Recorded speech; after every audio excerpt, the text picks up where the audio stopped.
ఈరోజు యోగా ప్రక్రియలు చక్కగా ఇంటిలోనే మనము ఎంత నీట్గా ఎంత సులువుగా చేసుకునే మన యోగా ప్రక్రియలు అయితే నేను రోజు చేసి వీడియో రూపంలో మీరు కూడా అంటే నా వయసు వారైనా సరే పిల్లలు అంటే యంగ్ వయసు వాళ్ళు అయినా సరే ఈజీగా చేసుకునే విధానం అయితే మీకు చూపిస్తున్నాను.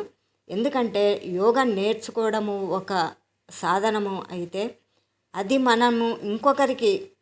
మనము సాధనగా ఇంకొకరికి పంచడంలో ఇంకొకరికి నేర్పించడంలో మనము కూడా కొద్దిగా సహకరించిన వాళ్ళం అవుతాము.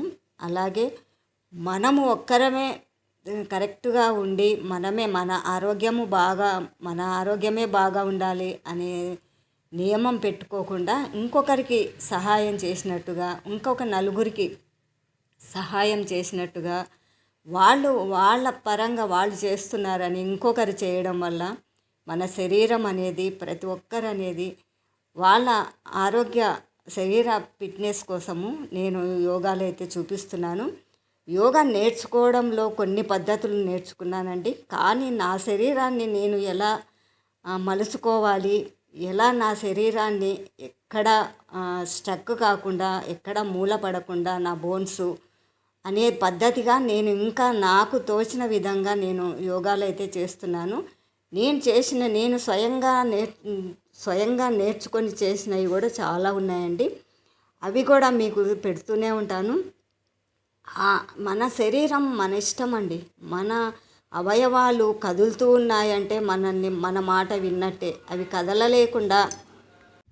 అవి కదలకుండా ఎక్కడ మూలగొడేసినట్టుగా ఉండడము శరీరము. అలా ఉంటే మన శరీరము మన చేతులతో మనం పాడు చేసుకున్నట్టే. కాబట్టి మన శరీరంలో ఏ భాగాలు కదులుతున్నాయో, ఏ భాగాలు మన మాట వింటున్నాయో ఆ భాగాల్ని మాత్రము తప్పనిసరిగా వెంటాడి ఆ భాగాల్ని బాగా నీటుగా శరీరానికి దెబ్బ తగలకుండా, శరీరానికి నొప్పి లేకుండా మన శరీరం అయితే మనము హాయిగా ఎంజాయ్ చేస్తూ మనం యోగానైతే చేయొచ్చు. నేను చూపించే ప్రతి యోగా అండి శరీరంలో కదలికల కోసము, అలాగే బ్లడ్ సర్క్యులేషన్ కోసము. ఎక్కడ బ్లడ్ ఆగిపోతుందో అక్కడ నరాలు ఉబ్బిపోతాయి. చూడండి, మీరు గమనించుకోండి.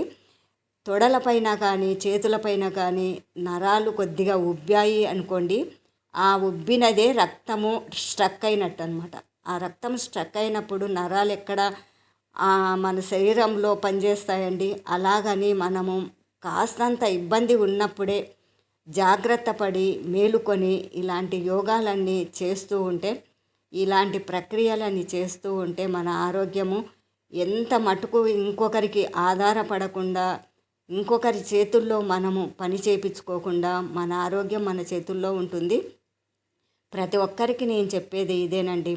నా వయసు వాళ్ళైతే చాలా ఇబ్బందులు పడుతుంటారు. ఒక్కొక్కరు ఎక్కడైనా కూర్చున్నారనుకోండి బండరాయిలాగా అలాగే నేలకు అతుక్కొని పోతున్నారు. ఇద్దరు మనుషులు లేపేదాకా మళ్ళీ కింద నుంచి లేవలేకపోతున్నారు. అలాగే కుర్చీలో కూర్చున్నా కూడా అలాగే ఇబ్బందులు పడుతున్నారు. ఆ ఇబ్బందులన్నీ చూస్తుంటే ఏంటి, మన శరీరాన్ని మనమే నాశనం చేసుకుంటున్నామే, ఎందుకు ఇలా ఇన్ని ఉపయోగాలు భగవంతుడు మనకి ఇచ్చినప్పుడు మన శరీరాన్ని ఒక ఆయుధంలాగా, ఒక చక్రంలాగా ఎందుకు తిప్పట్లేదు అనే ఒక మానసిక ఆలోచనలతో నా శరీరాన్ని అయితే నేను ఈ విధంగా మలుచుకుంటున్నాను. కాబట్టి మీరు కూడా అలా ఒట్టిగా కూర్చోకుండా, రక్త ప్రసరణ జరగకుండా కూర్చోకుండా అరగంటకు ఒకసారి, 10 నిమిషాలకు ఒకసారి ఎక్కడ కూర్చున్నా లేచి అలా ఇలా తిరగండి. మీ ఆరోగ్యము ఎంత హాయిగా ఉంటుందో, మీ చేతులు మీ కాళ్ళు పనిచేస్తున్నాయో లేదో చెక్ చేసుకోవడానికి కూడా చాలా సులువైన పద్ధతులు అనమాట. ఏమిటండి, తిని కూర్చోవడం వల్ల రక్తము ఆడదు. శ్వాస కూడా మనం ఎక్కువ పీల్చుకోవాల్సి ఉంటుంది. శ్వాస ఎక్కువ పీల్చుకుంటున్నాము అంటే మనము అనారోగ్యం పాలవుతున్నాము అనేది ఒక్కటి గ్యారెంటీగా నేను చెప్తున్నానండి. శ్వాస ఎంత స్లోగా మనం పీల్చుకుంటుంటే మన ఆరోగ్యము ఆనందంగా ఉంటుంది. చాలా మటుకు అయితే నేను ఇలాంటివి గమనించుకొని చాలా యోగా మా గురువుగారు చెప్పినట్లుగా నేను ప్రతి ఒక్కరికి నేను నేర్చుకోవడమే కాక ప్రతి ఒక్కరు కూడా ఇలాంటి పద్ధతులు, ఇలాంటి అలవాట్లు నేర్చుకోండి. ఎంత హాయిగా ఉంటుందంటే చూడండి, నేను ఏ కాలైనా ఏ చేయైనా ఇలా తిప్పగలుగుతున్నాను అంటే నా పద్ధతి, నేను నేర్చుకునే విధానము, నా శరీరాన్ని నా చేతుల్లో ఉంచుకున్నానండి.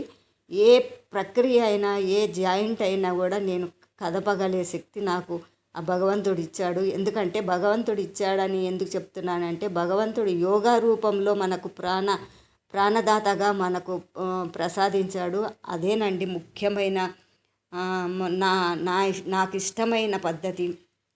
నేను ఇప్పుడు చేసింది జాయింట్లు ఏంటంటే, తొడల దగ్గర అంటే నడుము దగ్గర జాయింట్లు ఉంటాయి కదా, ఆ జాయింట్లు అనేది మూవ్ అవుతున్నాయా లేదా అనే సంగతి గురించి నేను ఈ యోగా చేశాను. చూడండి, నేను ఇప్పుడు చూపించాను కదా, చాలా నడవలేక వంగి వంగి నడుములు వంగక, కాళ్ళు వంగక చాలా ఇబ్బందులు పడుతుంటారు. మరొక వీడియోలో మరికొన్ని ఇదేనండి ఈనాటి యోగా. మరొక వీడియోలో మళ్ళీ కలుసుకుందాము. నమస్కారం అండి.